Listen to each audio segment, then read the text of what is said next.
Saca tu jersey y prepara la botana que ya empieza, bajo el aro.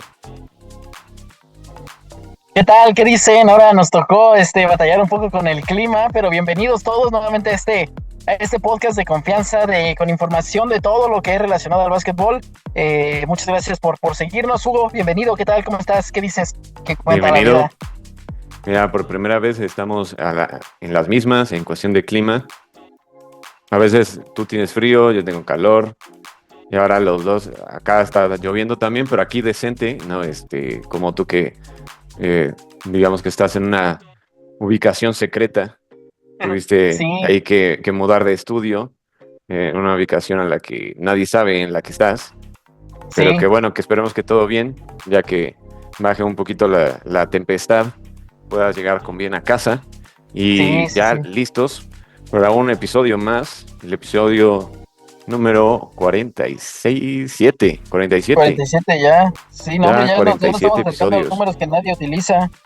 Sí, a ver, justo ahora lo que estaba pensando hace rato, estaba pensando en qué jugador nombrar el día de hoy, para los episodios de hoy, y dije, ya vamos a empezar a nombrar a puro desconocido, jugadores que probablemente estaban o están en la G League, qué sé yo. Sí, No recuerdo muchos jugadores con números tan altos.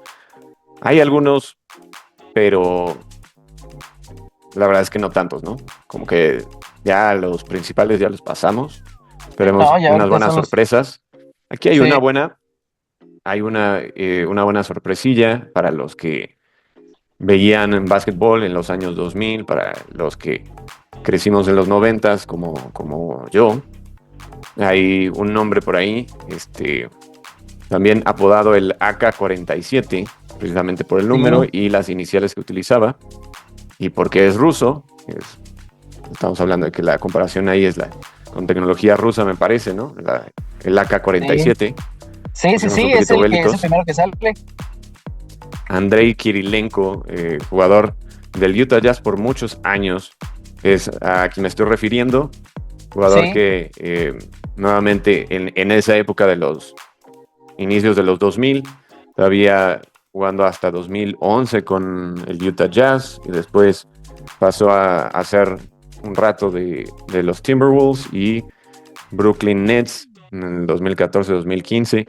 En todos esos equipos utilizando el número 47, un jugador ruso de muy buenas características, muy alto, muy delgado, y de alguna manera por eso se le menospreciaba un poquito, porque en esa época todavía era una época en la que se jugaba con jugadores altos y fornidos de pues mucho peso, capacidad muscular. Entonces se le menospreciaba un poquito, pero la verdad es que era bastante fuerte. No lo parecía porque sí era muy delgado, pero también metía mucho power ahí en la pintura, en los rebotes. Un jugador que también era muy anotador, era muy buen anotador. Por ahí varios años que fue él la pieza principal del Utah Jazz. Y bueno, por ahí hay algún otro, pero pues me parece que sería el más conocido. Así es. Y bueno, pues gracias ahí por la introducción. Y bueno, pues, ¿qué te parece si empezamos ahora a darle, como siempre, con el tema aquí de mayor renombre, más popular, que es pues la Asociación Nacional de Baloncesto, ¿no? Que es lo que significa la NBA. Ah, yo dije, ¿ya te Y, creaste una nueva o qué? ¿o cómo se llama? Aquí, no ¿No sé qué sé. significa? Pero dije, como lo NBA dijiste en es... español, yo dije, ya creó una liga nueva aquí en México, No, Ali, y no me dijo. es la National Basketball Association, ¿no? Así es. Ahí está, claro, pero aquí para nuestros escuchas en español de habla hispana. Y pues bueno, juegos número 2 y número 3 que fueron el fin de semana y fueron el día martes, o fue ayer, ¿no? El día domingo fue el juego 2 y ayer fue el juego 3, ya en Indiana. Sí, recordemos que los primeros dos juegos pues empezaron en Oklahoma con el Thunder de local. El primer juego, haciendo una recapitulación, un comeback de los Pacers en los últimos minutos, donde se llevan el juego. Después, el juego 2, el día domingo, pues el Thunder prácticamente arrasando con todas las esperanzas de los Pacers, ¿no? Como que los agarraron ilusionados, que les dieron chance, y pues nada. Creo que sí fue una barrida desde la primera mitad, ¿no? ¿Tú cómo lo viste este juego número 2 del día domingo? El juego número 2 se me hizo bastante peculiar en el sentido de que sí, parecía, ahora ya viéndolo, realmente fue desde el segundo cuarto que el Thunder se empezó a despegar, todavía manteniéndose en un rango ya conocido por todos, en el que los Pacers podían regresar, y yo a través del partido todavía tenía esa duda, ¿no? Como esa espinita ahí, sabiendo Sí. qué es lo que caracteriza a este equipo de este año de los Pacers, cuántas veces han venido de atrás, cuántas veces lo hicieron. Pues hay que acordarnos que contra los Celtics lo hicieron 3 veces, De los Cavs. teniendo una desventaja, bueno, contra los Cavs también, pero sobre todo me acuerdo, los Celtics fue como que donde más Pero resaltó, que venían perdiendo por doble dígito en al menos 3 partidos y en la temporada llegaban de regular. atrás. No, en los playoffs. Pero es que Ah, en los no. playoffs los Celtics jugaron contra los Knicks. Tienes toda la razón. Los Knicks fueron los que le hicieron eso a los Celtics. Pero O también sea, los Pacers con los Bucks, algo similar. sí, y luego a los Cavs, y luego se lo hicieron a los Knicks, viniendo de atrás por doble dígito, poniéndose al corriente. Entonces, la verdad es que el domingo yo todavía sentía que no estaba asegurado hasta que hubiera una ventaja de 30 puntos y 5 minutos para jugar, ¿no? Que no, Sí, no fue claro. tanto el caso, pero la verdad sí fue un poquito considerado, digamos, un blowout o pues ya una ventaja de la cual no se pudo recuperar Indiana, y terminó ese partido 123-107. Ahí, de alguna manera, lo que hubiera sido sorprendente hubiera sido que perdiera nuevamente Oklahoma. Por eso también yo creo que un poquito el nerviosismo al inicio del equipo, porque sabían qué tan importante era ese partido. Y al final, para Indiana, aunque se habla de que, oye, perdieron 123-107, realmente el cometido, el objetivo ya se había cumplido, que era quitar un partido, quitarle la localía a Oklahoma, Sí, para claro. regresar a Indianápolis. Ujú. Y bueno, idealmente ganar los 2 partidos. Ya hablando un poquito del juego 3 que se jugó el día de ayer, lo gana Indiana precisamente, un partido que fue muy cerrado, que parecía nuevamente pues tener un poquito de las mismas características del juego 2, en el que Oklahoma empezó a tener una ventaja, llegó a tener una ventaja de 13 puntos, me parece, en algún punto. Correcto. Pero Indiana empezó a hacer correcciones, ajustes con respecto al planteamiento, a la ejecución también en el juego mismo, con respecto al primer y segundo juego de la serie. Y eventualmente empezaron a hacer cosas por las cuales ya son conocidos, teniendo participaciones muy importantes de su banca, algo que se esperaba, porque, bueno, también volviendo un poquito a lo que es la historia, o fue la historia del juego 2, por parte de Oklahoma City, estuvieron muy bien los jugadores principales. Estuvo otra vez como buen MVP que es Shai Gilgeous-Alexander con 34 puntos en ese juego. Sí, en el juego 2. En el juego 2, en el juego 1 tuvo más creo que tuvo 41 puntos. Entonces estamos hablando que 38 igual. 38, ok. 38, sí, 38 puntos en el primero y 34 en el segundo. O sea, 82 en total. Uh-huh. No, 34 y 38, sí, 82. 82 sí, puntos en total en los primeros 2 partidos. Esto no, hay que tenerlo mal. en mente porque En el juego 3 bajó un poquito, aunque no demasiado. Pero a lo que iba con esto es que él, pues bastante sólido, aún en la derrota del partido 1. Creo que ahí Sí. lo que causó esa oportunidad para que los Pacers regresaran en el juego 1 y se lo llevaran fue que tanto Chet Holmgren como el segundo mejor jugador ofensivo del Thunder, que es Jalen Williams, no estuvieron tan bien. Sobre todo Jalen Williams me parece que estuvo batallando mucho con encontrar su tiro, con encontrar el ritmo. Sí. Y en el segundo partido, el que claramente fue mejor fue Chet Holmgren, de esos dos. Jalen Williams todavía con un poquito de duda, con un poquito de nerviosismo. También Sí. es comprensible porque es muy joven y aunque es la misma situación para el resto del equipo, excepto Alex Caruso, pues son sus primeras finales. Sí. Y un jugador tan joven, pues sí se puede ver afectado por eso. Pero eso sumado a la actuación que tuvieron los jugadores viniendo de la banca en ese juego 2, y más notablemente Alex Caruso, que tuvo 20 puntos viniendo de la banca, y que generalmente se caracteriza por ser un jugador defensivo, con un enfoque más defensivo.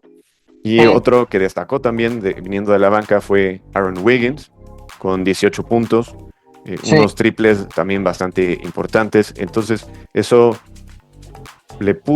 para mí le puso una presión extra a los Pacers, de no solamente que Tyrese Haliburton tuviera una mayor participación en cuestión de puntos. Sí, correcto.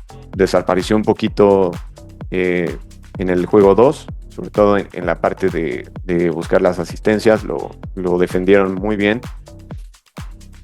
Pero también era importante que otros jugadores se involucraran y ese fue el caso el día de ayer, el caso de Benedict Mathurin, que me parece que tuvo incluso más puntos que Tyrese, sí, o sea, que Benedict Tyrese. Mathurin, la verdad a mí no me suena, no es alguien así como que resalte mucho, no lo había escuchado.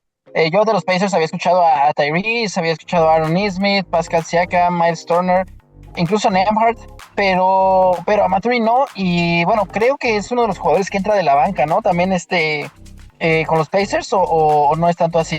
Porque 27 puntos y viniendo de la banca, pues la verdad es que son muy buenos y eso indica el buen balance que tiene este equipo de los Pacers para repartir las jugadas ofensivas. Cuando te estás enfocando en cubrir a un Tyrese Haliburton, pues dejas solo a lo mejor a Obi Toppin o a Benedict Mathurin, que bueno, si salen en un buen día, pues generan una buen aporte en puntuación para el equipo, ¿no? Sí, totalmente. Y es un jugador que viene de la banca, no es titular. Sí. Jugador que en la temporada tuvo un promedio de 17 puntos por partido, bastante adecuado a lo que es un jugador que viene de la banca, un jugador joven. Sí. Me parece que no tiene muchos años que fue drafteado. Pues tiene 22 años, seguramente fue drafteado el año pasado o a lo mucho hace 2 temporadas.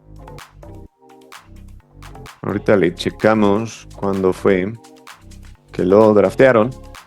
Lo que sí es que el año pasado fue en el 22. los Pacers En el 22 lo draftearon los el año Pacers. 2022. Hace el 3 año años. 2020, a los 19 años, imagínate.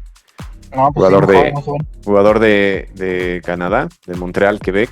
De hecho, sí, bastante interesante que en esta serie tenemos a varios jugadores de Canadá y que de hecho se conocen bastante bien porque juegan en el equipo nacional. Uh-huh. Tenemos el caso, pues el más conocido es Shai Gilgeous-Alexander, canadiense, uh-huh, más de la zona que habla inglés. Quebec es de la zona que habla francés, lo que están. Sí. Otro que también es de Montreal es Lou Dort, que es el de los titulares del Thunder. Uh-huh. Otro canadiense también es Andrew Nembhard. Entonces, chistoso que tenemos, no sé si hay por ahí algún otro que me esté faltando, pero al menos dos de cada lado. Sí, dos de cada lado, ¿no? Entonces, bastante interesante. Y además 2 de Montreal, también uno de cada lado. Y uno que es MVP del juego más, en teoría más jugado, más famoso en Estados Unidos. Y el MVP pues es nuevamente extranjero, ¿no? Canadiense. Sí, y bastante interesante porque Canadá por muchos años realmente se notaba como que un poquito rezagado comparado a Estados Unidos, siendo que están tan cerca y Sí, que en cuestión incluso, de pues, cultura también tienen similitudes. así es. También es un país que le invierte a cultura, a deporte, entonces todavía por ahí faltaba que salieran buenas generaciones y la verdad es que lo han hecho, eh, lo han hecho Sí, lo han bastante hecho bien. a pesar de que realmente no hay muchos equipos canadienses que jueguen en la NBA. Creo que el único equipo son los Toronto Raptors, ¿no? Actualmente es el único equipo. Así es, pero hay otras ciudades que podrían también empezar a generar equipos que compitan con los de equipos estadounidenses. Son a lo mejor Vancouver, a Había lo mejor equipo de Vancouver, ese ya fue Montreal. un experimento, sin embargo falló. En el año 95 fue, me parece que, sí, creo que sí fue en el año 95 que se fundó el equipo de los Grizzlies, anteriormente eran Sí, de Vancouver, y de hecho el dato curioso es que pues después los movieron a Memphis, que es donde y se quedaron, actualmente están, se quedaron ahí y se quedaron porque en Memphis no hay con la osos. mascota, exactamente, porque en Memphis no hay osos. Sí, sí, sí, me acuerdo de esa buena anécdota que ya nos habías contado, dato curioso, la verdad, que se quedó, pero bueno, o sea, hablando del tema de cómo involucrar equipos, yo creo que Canadá pudiera formar con tantos jugadores que ya están destacando en la NBA, pues tratar de usarlos como ejemplo para fomentar el desarrollo a lo mejor de equipos canadienses que puedan jugar en la NBA. Ya tenemos el caso de Toronto, que ya llevan varios años, ¿no? Manteniéndose dentro de la liga de la NBA. Incluso quedaron campeones en el 22, ¿no? En el 21. En el año 2019. En el 2019 quedaron campeones. También está una ciudad grande como Montreal. Digo, pensando ahorita en la analogía de los equipos de fútbol, ¿no? Que juegan en la MLS, en la Liga de Estados Unidos. Hay equipo en Montreal, hay equipo en Vancouver, hay equipo en Toronto. Creo que son esos tres. Pero bueno, pues es forma de cómo fomentar el juego teniendo ya varios jugadores destacando en la NBA, como lo dices ahorita, en las finales, prácticamente jugadores titulares que destacan, pues, más que nada por su... Digo, también no sé si son jugadores que se han desarrollado en Estados Unidos dentro del ambiente deportivo o la disciplina deportiva que tienen en este país, pero pues esto lo estamos viendo ahorita y la verdad es que muy, muy buenos juegos los que nos están aportando estos dos equipos en este caso.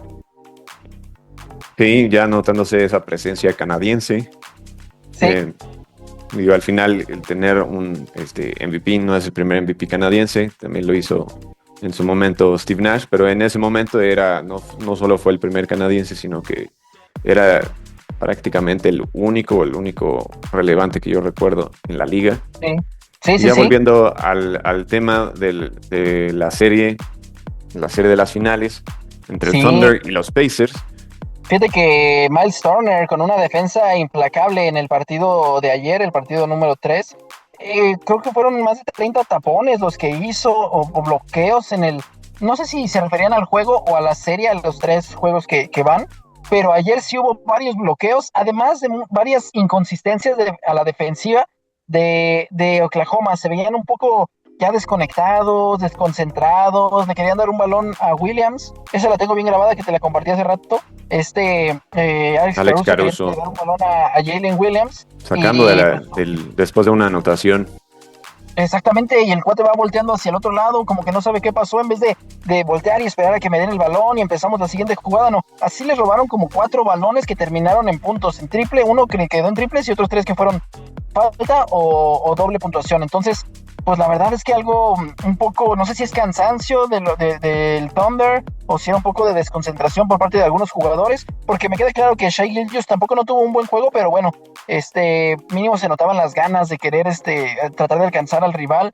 No sé tú cómo viste el partido de ayer. Para mí algo extraño el comportamiento del Thunder con muchas equivocaciones. Sí, se juntaron dos cosas. Por un lado, los Pacers tomaron nota del partido número 2, en el que nuevamente sí les ganaron por una buena ventaja. Además de que explotaron áreas, incluso desde el juego 1, aunque lo ganaron. Una de las principales cuestiones o el principal tema, Shai Gilgeous-Alexander lo dejaron hacer lo que él quería en cuestión de llegar a sus espacios en los que le gusta tirar tiros de media distancia, no lo incomodaban. le hacían doble marca, pero no con un ajuste. Digamos que aquí sí es importante en dónde te coloques a la defensiva, qué tan pegado estés, o sea, que le quites los ángulos, el juego de pies que puedas tener como jugador defensivo también es muy importante, porque Sí, eso claro. va a limitar lo que él pueda hacer. Él tiene un juego de pies excelente, es muy bueno a la hora de hacer zigzagueo, viboreo, como le quieras llamar, para encontrar ángulos, dividir a la defensa y llegar a esos espacios en los que él se siente cómodo tomando tiros, sobre todo de media distancia, con alto porcentaje de eficiencia. Sí, Entonces, número uno fue eso, los Pacers tomaron nota de eso, plantearon mejor la manera en la que eh, necesitaban defender a Shai Gilgeous y sí, lo ejecutaron a la perfección. La verdad que, digo, nunca hay algo realmente perfecto, todavía tienen cosas que mejorar, pero realmente sí hicieron esos ajustes. Y yo lo que vi es que Shai, al final del partido, pues todo el cuarto ya se le notaba cansancio, se le notaba eh, sí, ya descansando incomodidad, de ya, eso que los jugadores se recargan las rodillas, están tratando de recuperar el aire. sí, Todo, ¿por qué? Porque en cada ocasión en la que él tuvo el balón, ya sea que penetrara a la canasta o que tratara de buscar ese tiro en los codos de la cancha, los codos es esa zona cerca del tiro libre, digamos ok, en los costados, en la zona todavía pintada, en esas sí, esquinitas que extienden la línea del tiro libre, eso le llaman los sí, codos, una de las zonas en la que a él le gusta tomar sus tiros. Pero entonces, ya fuera ese tipo de tiro, ya fuera una colada, ya fuera buscar hacer una de estas acciones, pero terminar encontrando el pase a uno de sus compañeros, se lo hicieron bastante cansado, siempre hubo contacto y aprovechando que en estos playoffs se está permitiendo dejando ese jugar, ¿no? contacto, Sí, exacto, se sí, está ya lo hemos dejando visto en jugar, todas las series. Ujú. mientras obviamente no sea un foul descarado en el que, Sí, no, claro, claro, que sean unas jugadas que vayan al balón, que durante el mismo movimiento de la mano, pues sí, si hay un contacto o algo, pero nada, nada que marcar, ¿no? Y está bien para dejar claro, jugar, dejar continuar, y eso hace más fluido el juego. Lo hemos visto en las otras series, desde los series de cuartos de final, semifinales, las finales de conferencia y ahora las finales de la NBA. Es un buen juego, pero sí no le favorece mucho a Shea, ¿no? La verdad es que pues Shea es muy rápido para moverse, hace algunos tiros y pues sí, normalmente está buscando la falta para hacer un foul y cuenta, para ganar más puntos pues desde la línea de libres. Eso fue lo que entiendo también, ¿no? sí, y lo segundo que vi, digamos, nuevamente recapitulando tantito, lo primero fue la manera en que jugó, a la manera, en el lado defensivo, los Pacers, y cómo le impidieron esa comodidad a SGA. Y por el otro Sí, lado, el Thunder tampoco encontró su ritmo realmente, no se les notaba cómodos. sí, Por momentos se les notaba nerviosos, cometiendo errores que normalmente no cometen. Parece que se invirtieron un poquito los papeles porque los que generalmente generan esos turnovers son ellos y ahora ellos tuvieron una cantidad bastante alta de turnovers en sí, todo el partido. Turnovers fueron 19 sí, en todo el así, partido, lo cual es muy raro verlo en ellos. Eh, y entonces al invertir un poquito los papeles los pusieron incómodos. así Sí, es. sí se les notó esa como que realmente no estaban en su juego, no estaban en ritmo, cometiendo ese tipo de errores. También, obviamente, algo que tuvo que ver muchísimo fue otro jugador de los Pacers que probablemente no destaca mucho si tú solamente te fijas en la caja de las estadísticas, es TJ McConnell, que Ah, tuvo sí, una claro, excelente participación, de sí, hecho, no, en los más menos, que es una estadística avanzada, que básicamente quiere decir, habla del impacto de un jugador cuando está en la cancha. sí, Ese claro, más menos, con un más 12, eso quiere decir que mientras él estuvo en cancha, siempre estuvieron en ventaja los Pacers.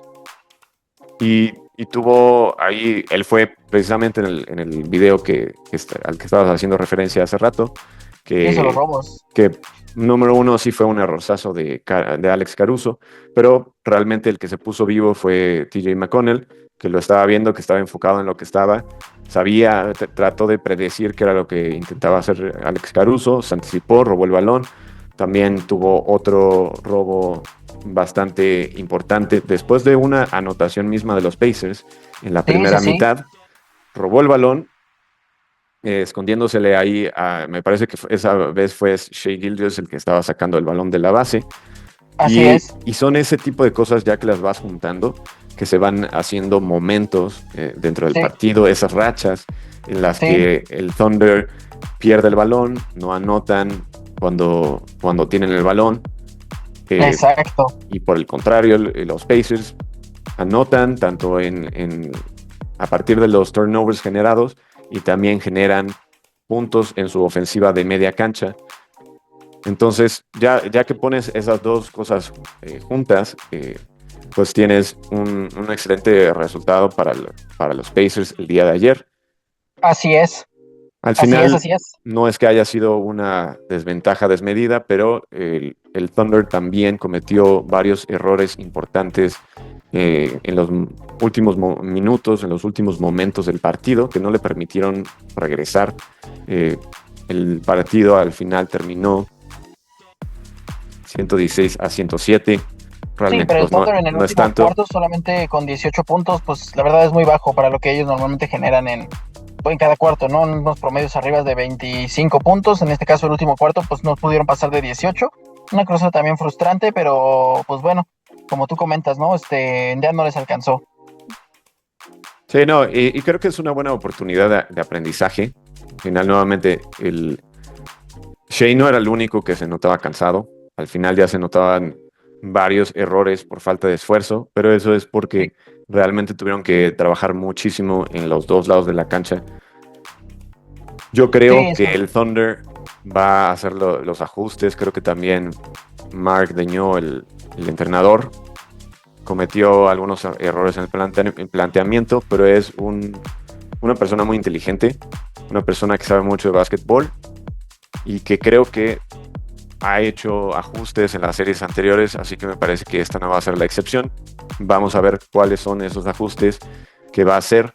Para mí la clave sería volver a lo que ha sido su pan de cada día, que es la defensa, ponérsela muy difícil a los Pacers, entrar en ritmo, independientemente de lo que pase, siempre tratar de mantener la misma energía, pero también hay algo que no mencioné anteriormente, pero algo que sí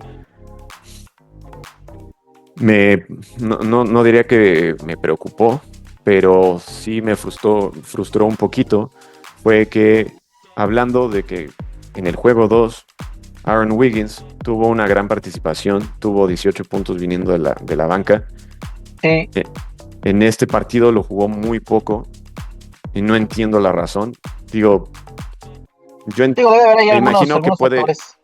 No, o sea, creo que entiendo, digamos, como la lógica, porque al final al que le dio más minutos fue a Cason Wallace, que es un jugador que es más defensivo.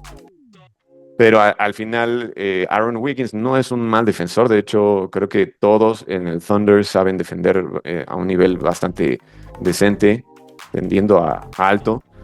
Entonces, no entiendo por qué no darle más minutos a un jugador que es de los mejores tiradores. Por ahí entiendo que creo que es el que mejor porcentaje de tiros de 3 tiene. Yo creo que entonces tendrá que mirar hacia esa parte de la banca y darle mayor participación a Aaron Wiggins. Tiene varios jugadores en la banca a los que puede utilizar también para romper un poquito el que los Pacers ya conocen la rotación, ya conocen los jugadores que generalmente están en la cancha. Pero bueno, al final vamos a ver. El siguiente partido es el día de mañana. También en Indianápolis. Vamos a esperar a ver cómo va esa serie para ver si se empata 2-2 o si se va arriba a Indiana 3-1. Y bueno, pues con este análisis pasamos rápidamente estos últimos 5 minutos a darle una vuelta a lo que está haciendo la Cibacopa. Cibacopa aquí en México, en la que, bueno, tenemos las dos semifinales. Por un lado, los Astros de Jalisco, que se están enfrentando a los Halcones de Obregón. Y por el otro lado tenemos a Los Ángeles de Ciudad de México contra los Zonkis de Tijuana. En la primera serie, los Astros ganaron el primer juego en Jalisco y perdieron el segundo. También hay un tema de confianza, excesos de confianza que se veían dentro de los jugadores. Y luego, bueno, quedaron la serie 1-1. Se van a Obregón a jugar el día martes. Fue el primer partido. No, una cosa terrible, los Astros, y yo me acuerdo que lo estaba viendo, los Astros iban ganando por 17 puntos, faltaban 6 minutos en el último cuarto, todo, la verdad dije, no, pues ya ahí quedó, y nos vemos mañana, no sé qué, y al día siguiente voy viendo y los Halcones de Obregón dieron la vuelta al juego, o sea, ganaron 92-91, también en un exceso Los de Pacers confianza de los la Astros. Cibacopa. Exactamente, puro jugador clutch en los Halcones de Obregón. Y bueno, la serie se fue arriba 2-1 y el día de ayer ya se normalizaron las cosas, los Astros se enfocaron nuevamente en lo que tienen que hacer, dejaron de cascarear porque es lo que hicieron en el último cuarto, empezaron a juguetear y de todo eso. Y bueno, el día de ayer tomaron ya el juego con seriedad y se lo llevan 2-2 en esa serie. Por el otro lado, la serie de Ciudad de México en contra de Tijuana, sorpresivo porque los primeros dos juegos, Tijuana siendo visitante los ganó en Ciudad de México por amplio margen, más de 17 puntos en cada uno. Y ahora es al revés, ahora que están jugando en Tijuana, los dos partidos los ganó Ciudad de México, entonces la serie también está 2-2, sin embargo los jugadores, más bien los equipos que ganaron, pues fueron los visitantes. El día de mañana se juega el juego número 5 de ambas series. ¿Cómo ves ahí? ¿Quién es tu favorito? Se cerraron mucho las series. Sí, bueno, pues a falta de unos Lobos, bueno, que realmente no jugaban en esa liga, no jugaban en la Cibacopa, Sí. pues yo le voy a los Astros. Ahí es siempre un cariño especial por los equipos de Guadalajara. Sí, Entonces, claro. creo que también por el hecho de que vienen haciendo las cosas bien los últimos años, realmente invirtiéndole bien al equipo, que es lo que hace falta en otras partes del país y en general en el básquetbol profesional en México. Eso es el pie del cual cojea, Sí. porque son inversiones que luego no son constantes, luego las retiran, desaparecen los equipos o no le invierten, también lo vemos en el fútbol, no le invierten a traer jugadores, a los refuerzos para que realmente tengan un equipo competitivo. Y creo que los Astros se han mantenido ahí en los primeros planos, tanto de la Cibacopa como de la Liga Nacional de Baloncesto Profesional. Entonces Así me gustaría es. ver, creo que la Cibacopa son los actuales campeones. No, los actuales campeones de Cibacopa son Hermosillo, los Rayos de Hermosillo, pero Ah, los Rayos de llegaron a la final Hermosillo. los Astros y anteriormente sí ganaron 2 campeonatos los Astros. Este sería el tercero, si lo llegan a conseguir. Si lo llegan a conseguir.